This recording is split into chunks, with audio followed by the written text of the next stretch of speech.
ঠিক কিনা? এত বিপদ বিপদ বিপদ বিপদ বিপদ কে দেয়? কে? 2 ফোঁটা রক্ত দিয়ে মনে করেন মরে গেছি, হায় রে আল্লাহ কি হয়েছে আপনার? আপনি কি মনে করছেন 300 বছর বাঁচবেন? রাসূল বলেছেন হাদিসে কুদসি 100 বছর পরে এখানে যারা আছে কেউ থাকবে না। তোমার জীবনের এত দাম, সাহাবীদের কি দাম ছিল না? কথা বলেন। ইসলামের জন্য, নবীকে বাঁচানোর জন্য, ইসলামের আন্দোলনের মিশনকে বিজয়ী করার জন্য নবীরা সাথীরা জীবন দিয়ে দিয়েছেন হাসতে হাসতে। সুবহানাল্লাহ কোন? একটা নয়, দুইটা নয়, হাজার উদাহরণ দেওয়া যায়। উহুদের যুদ্ধ, নবী বিপন্ন, পাহাড়ের চূড়ায় তাকে রাখা হলো। রাসূলের পাশে আর কেউ নাই, 12 জন মাত্র সাহাবী। কোন বর্ণনায় এসেছে 13 জন। একজন হলেন মুহাজির তালহার, একজন হলেন আনসার। কাফেররা ধেয়ে আসছে। রাসূল বলছেন আমারে বাঁচাইয়া কে জান্নাতে যাবা? তালহা বলেন ইয়া রাসূলুল্লাহ আমি আছি। আল্লাহ রাসূল বলেন তালহা তুমি বসো। আনসারীদের ভিতরে কে আমারে বাঁচাইয়া জান্নাতে যাবা? এক সাহাবী বলে ইয়া রাসূলুল্লাহ আমি। আল্লাহ রাসূলকে বাঁচানোর জন্য চলে গেলেন, কাফেরদের বিরুদ্ধে লড়াই করে শহীদ হয়ে গেলেন। আবার রাসূল বলেন এবার কে যাবা? তালহা বলেন আমি। রাসূল বলেন তুমি চুপ করো। আরেকজন আনসারী বলেন ইয়া রাসূলুল্লাহ আমি যাব। আবার আরেকজন আমি যাব, আমি যাব, আমি যাব, আমি যাব। যেতে যেতে যেতে যেতে 11 জন শহীদ হয়ে গেলেন। সুবহানাল্লাহ। এবার রাসূল বলেন কে যাবে? ইয়া রাসূলুল্লাহ আমি ছাড়া তো আর কেউ নাই। তালহা বলেন। আল্লাহ রাসূল বলেন তালহা তুমি যাও। তালহা রওনা দিলেন। তালহা চলে গেলেন, হাতে তরবারি আর বল্লম নিয়ে কাফেরদের বিরুদ্ধে একা দাঁড়িয়েছেন, একা। কত দূর তাড়ায়, আবার রাসূলকে ঘাড়ের উপরে নিয়ে পাহাড়ের উপরে উঠে যায়। আবার কত দূর তাড়ায়, আবার ওঠে, আবার তাড়ায়, আবার ওঠে। এবার তালহা চিন্তা করলেন এইভাবে যদি আসা যাওয়া হয়, একযোগে যদি কাফেররা নবীর উপর আক্রমণ করে আমি তো ঠেকাতে পারবো না। তাহলে কি করা যায়? এক কাজ করি, জীবন যদি যায় চলে যাক, তবুও কাফেরদের এই সীমান্তের ভিতরে আসতে দেওয়া যাবে না। সুবহানাল্লাহ। কয়জন? কয়জন? এই জনের সভ্যতাকে পাল্টে দেওয়ার জন্য একজন মর্দে মুজাহিদ যথেষ্ট।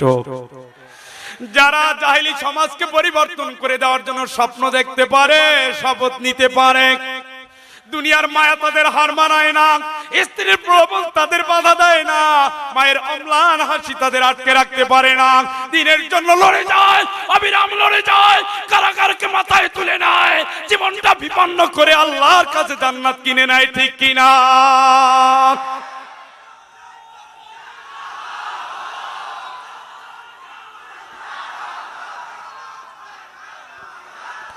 ও বন্ধু খেয়াল করেন,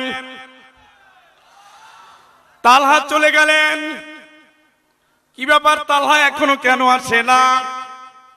এই সময় আবু বকর রাদিয়াল্লাহু তাআলা আনহু হাজির।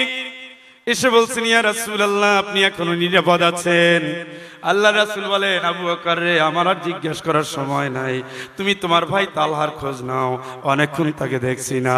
আবু বকর বলেন আমি গেলাম, সীমানার বাইরে গিয়ে দেখি তালহা শুয়ে আছে একটা গর্তের ভিতরে, তার শরীরটা গর্তের পানি রক্তে লালে লাল হয়ে গেছে, জমাট বাঁধে গেছে। সুবহানাল্লাহ।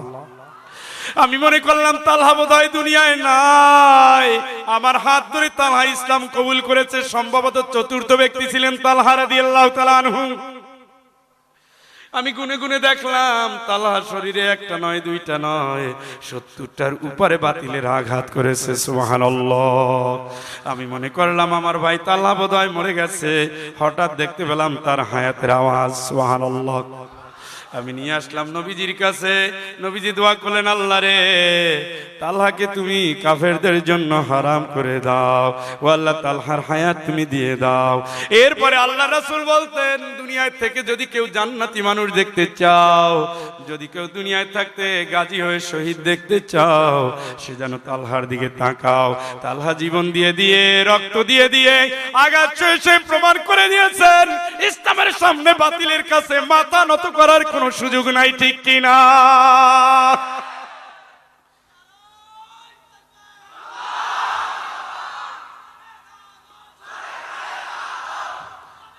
ও বন্ধু, আল্লাহ রাব্বুল আলামিন বলছেন, শোনেন, এই পথ দুর্গম, এই পথ বন্ধুর, এই পথে পাথর কেটে কেটে অগ্রসর হতে হয়, প্রচন্ড ঢেউয়ের বিরুদ্ধে এই পথে রুখে দাঁড়াতে হয়।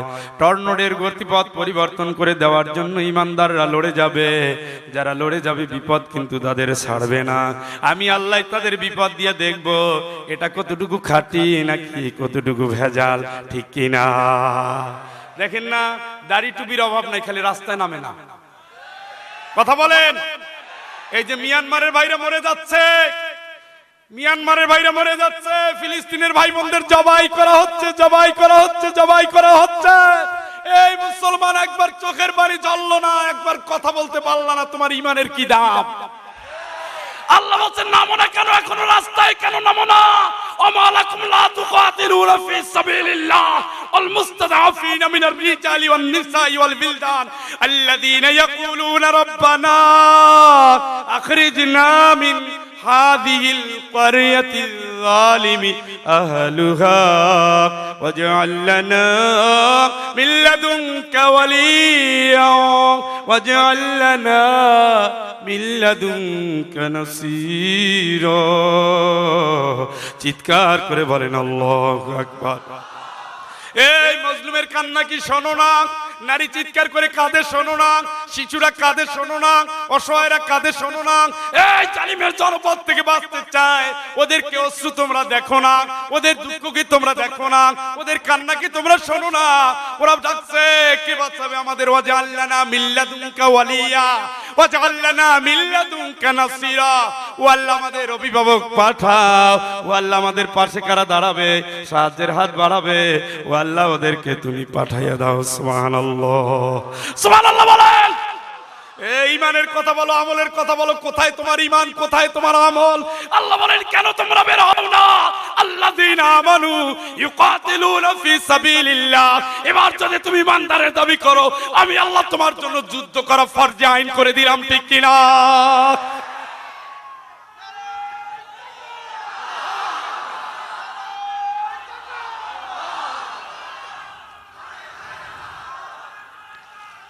মানুষের চোখের পানি একটু তুমি মুছলা না। আল্লাহ রাসূল বলেন, আল মুসলিমু আখুল মুসলিম। এক মুসলমান আর এক মুসলমানের ভাই, এক মুসলমান আর এক মুসলমানের এখানে ব্যথা, এখানে ব্যথা, এই জায়গায় ঘুমায় না। নখে ব্যথা হয়েছে, পুরো বডি সজাগ আছে, আহারে, অথচ ব্যথাটা হলো নখে।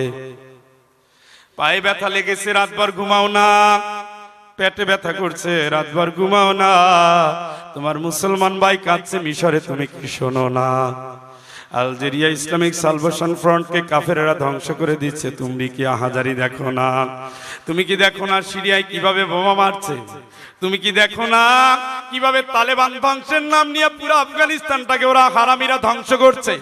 তুমি কি দেখো না ট্রাম্পের মতো বিশ্ব হারামি আজকে কিভাবে মুসলমানদের নিধনে নেমে গেছে, ঠিক কিনা?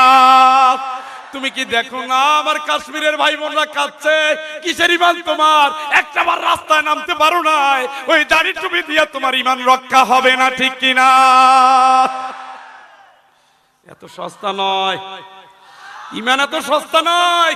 এই সস্তা তরিকায় জান্নাতে যাওয়ার কোন সবক কোন সাহাবীর জীবনে নাই, নবীর জীবনে তো নাই, এই ঠিক কিনা? এমনি এমনি নবীরে মারছে। বনি ইসরাঈলদের ভিতরে প্রায় 1 লক্ষ রাসূল এসেছেন, প্রায় 1 লক্ষ, এবং প্রায় 1 লক্ষ রাসূল, প্রায় 1 লক্ষ শহীদ। সুবহানাল্লাহ। এত সস্তা নাকি? পাগল নাকি? ইতিহাস পড়ে দেখেন কি অপরাধে জাকারিয়া আলাইহিস সালাম শহীদ। বুড়া হয়ে গেলেন। ওই সময় আল্লাহ একটা সন্তান দিলেন, ইয়াহইয়া আলাইহিস সালাম শহীদ। কি অপরাধে শহীদ হয়ে গেলেন? খোলাফায়ে রাশেদার 3 খলিফা কি অপরাধে শহীদ হয়ে গেলেন? হাসান হুসাইন। কি অপরাধে শহীদ হয়ে গেলেন? আব্দুল্লাহ। কি অপরাধে শহীদ হয়ে গেলেন? আব্দুল্লাহ বিন জুবায়ের। খেয়াল করে দেখেন কোন অপরাধে কারাগারে গেলেন ইমাম আবু হানিফা রাহমাতুল্লাহ আলাইহি। কোন অপরাধে? আহমদ বিন হাম্বলের শরীরের জয়েন্টগুলো খুলে গিয়েছিল। وما نقموا منهم إلا أن يؤمنوا بالله العزيز الحميد الله أكبر। আল্লাহ নিজেই বলছেন ওদের একটাই অপরাধ ছিল, প্রশংসিত আল্লাহর উপরে তারা ঈমান এনে ঈমানের দাবি পূরণ করছিল, ঠিক কিনা? ঈমানের দাবি যদি কুরবানি হয়, সে দাবি পূরণে আমি তৈরি থাকি যেন। ও গো দয়াময় আমার প্রভু দয়াময়, ও গো দয়াময় আমার প্রভু দয়াময়।